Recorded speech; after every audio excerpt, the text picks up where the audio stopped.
Sabi ni Science and Facts, no? Sabi nga ni Attorney Rene Bueno, Supreme Court Justice na ba si Esguerra? May ebidensya ba siya para sabihin na kasabwat ang presidente? Para sa akin, Boss Mark, bobo na lang, no? Ang maboto sa mga Duterte. Para nyo naman po sinabi ng diretsuan na bobo yung mga DDS. Wag nyo na po kaming paalalahanan, Sir Amancio Mengulyo. Alam na po namin na ganun talaga yung mga DDS. At ako'y naniniwala rin na talagang si Inday Sayad, talagang tatakas na lang ito at hindi naman talaga ito makakaupo, no? Pero meron silang Barbie Baste na ilalaban. Ngayon, mas... Wala yun. No? Kahit anong kabarbihan pa ho, mga kababayan, yung Baste, malabo ho iyon. Sabihin mo na nga lang, Gibo Chodoro eh. Kunyari talagang hindi makumbinse, no? Kunyari hindi ho talaga makumbinse at talagang, pero tingin ko makukumbinse ho si Atty. Leni Robredo na tumakbo sa 2028. No?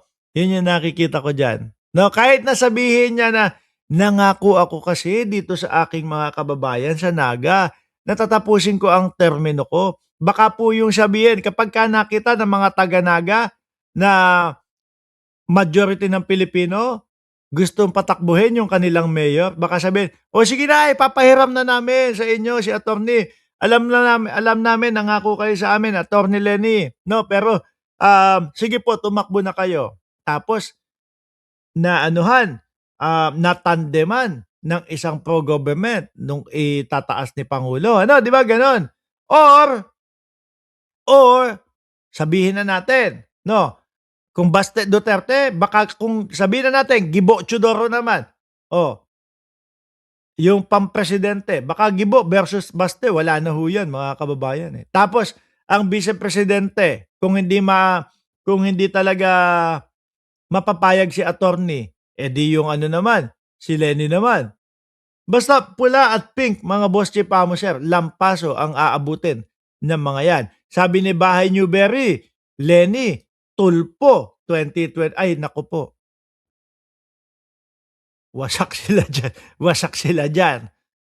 Basta vice versa lang ho, mga kababayan. Gibo sa pagka-presidente, tapos kung talagang hindi mapapayag si Atty. Leni Robredo,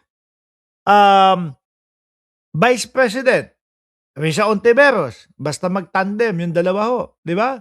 O vice versa, Leni, tapos Gibo sa wala na ho yan, lampaso yan.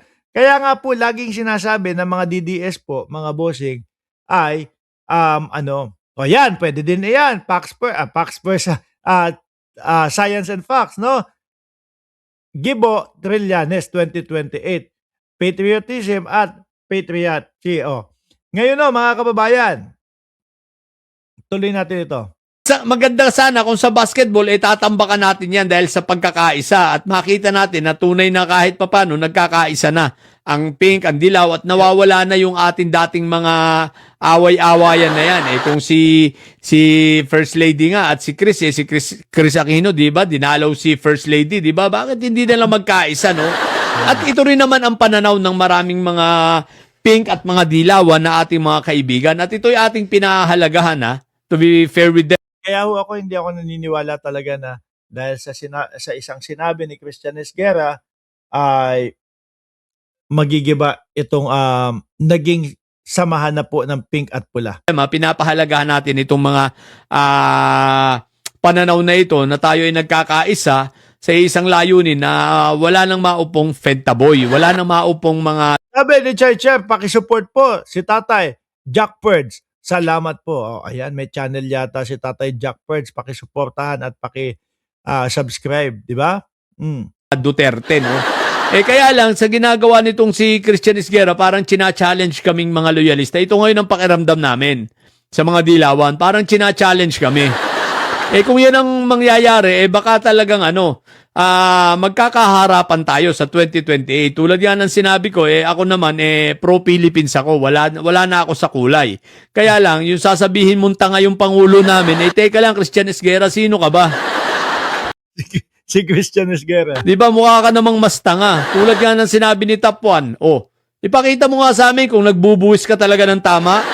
Kung meron kang moral ascendancy na para magsalita ng ganyan.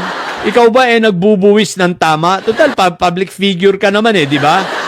Yung kayabangan mo, Christian Esguerra, ayusin mo lang, di ba?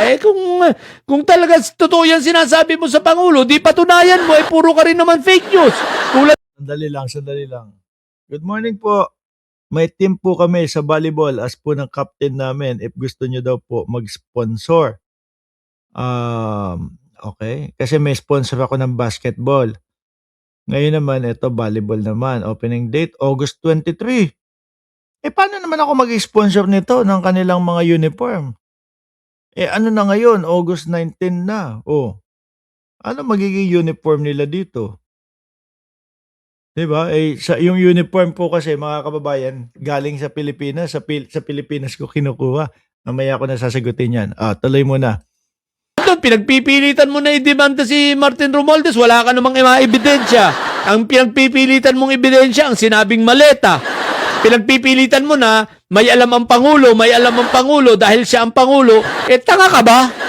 Sa dami ng tinatrabaho ng Pangulo, kaya nga naka-delegate yan sa kanyang mga secretaries, hindi lahat ng ginagawa ng secretaries, agad-agad malalaman niya. Baka nakakalimutan mo, ang Pangulong PBBM lang ang tanging presidente nagpa-imbestiga sa flood control. Baka nakakalimutan mo na panahon pa ni GMA, panahon pa ni Pinoy, panahon ni Duterte, lahat yan may flood. Totoo, mga kababayan. Nung panahon nila, iba, meron po bang nangyari? Ito talagang kay presidente. Sinasabi naman po nung ibang mga DDS, no? Grabe, ang lawak na ang dami nating nalalaman ng mga flood control, etc. dito sa mga gobyerno ni Bongbong Marcos. Siya din po ang nagpaumpisa niyan eh. Di po ba? Presidente din po ang bukas niyang mga investigasyon ng mga iyan, mga kababayan. Nung mga panahon ni Tatay Digong ninyo, alam niya na may mga kabulastugan, na may mga ganyang pagnanakaw sa DPWH, etc. Pero hindi kinulusan. Hindi ginampanan yung trabaho para maaresto, mahuli, maikulong yung mga magnanakaw. Dito kay Pangulong Bongbong Marcos, kumikilos, gumagalaw. At kaya ninyo naririnig yung mga flood control, mga ghost project, etc. dahil na din po isinisiwalat ng gobyerno, mga bossing. Yun lang po yun. Kaya mukhang madami, tayong nalalaman. Kaya madami tayong nalalaman kasi iniyo-open ng gobyerno. Hindi kagaya dati, sabi ni Digong, madami tayong alam dyan sa DPWH, mga corrupt, etc. Ganyan. Pagkatapos nun, ano na nangyari? Wala na ho. Tahimik na. It's either hindi kaya, or kinabahan or natakot doon sa mga nakaupo sa DPWH si Digong. Yun lang ho iyon, mga kababayan. Kaya 6 na taon siyang nakaupo, walang ginawa doon sa corruption na yun. Ni isa walang naipakulong po. Kabado, alam niya. Alam niya na may corruption doon sa DPWH, etc., etc. May mga flood control, may mga ghost project, pero hindi ginalaw, hindi kinante. Ano tawag ho doon? Takot. Yun yung talagang totoong weak leader. Sabi nga talaga ni dating Senador Antonio Trillanes, alam mo, ayang si Digong, lahat ng sinasabi niya, siya yun. Kagaya nung pinagbintangan, ibibintang niya sa iba yung pagbebenta ng West Philippine Sea, ibinentang kay Trillanes. Pero eto po, mga kalaunan, nakita natin, ano po nakita natin? Halos lumalabas po, mga kababayan, na etong mga Duterte ang naging sunod-sunura kay Xi Jinping. Di po ba? Eto naman, weak president daw po ang ating Pangulo. Pero lumalabas, mga kababayan, nakikita natin na alam niya yung mga corruption pero wala siyang ginawa. Baka dahil natakot doon sa mga nakaupo. Di ba? Hindi niya kaya. Nandiyan na din si Ann. Ann, good evening. Sabi ni Mario Prade, Sir, sinabi ni Digong pero hindi rinig. hindi rinig ng mga didilis. Yan ang mga didilis, ano? Yan yung talagang mga, panatiko ho, mga kababayan. Late na ba ako? Hindi naman, 'no? Sakto lang ang dating mo, sakto, bago tayo matapos. Mga green, dun sila sa par-par, doon sila away.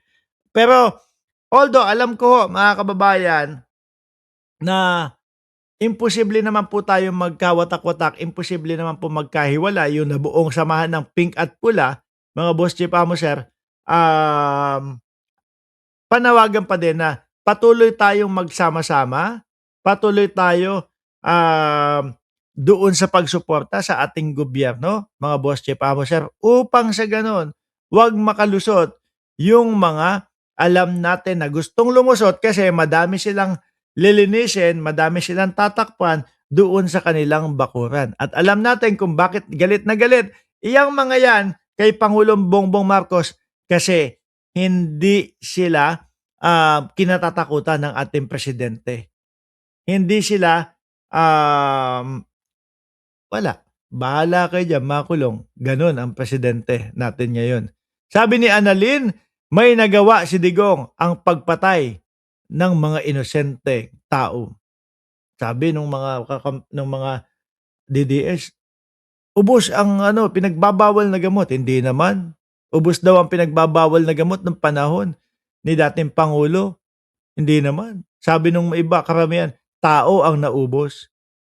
'Di ba, si Mark Villar nasa DPWH nung panahon ni Digong, tsaka yung yinabang nga nila 'di ba, ilan daw yung mga build nila, 119, tapos ilan lang po yung nagawa, mga kababayan, parang wala pa yatang 20, 12 lang ho, mga Boss Chief Amos. Oh, okay. Anyway, walang magkakawatak-watak, isang tao lang, yung nagsalita ng gano'n sa presidente, mga kababayan, ang pink at pula ay patuloy, na magsasama ng maayos hanggang sa 2028 upang huwag 'no, makabalik itong mga DDS, mga Duterte. Maraming salamat and God bless po sa ating lahat, mga kababayan.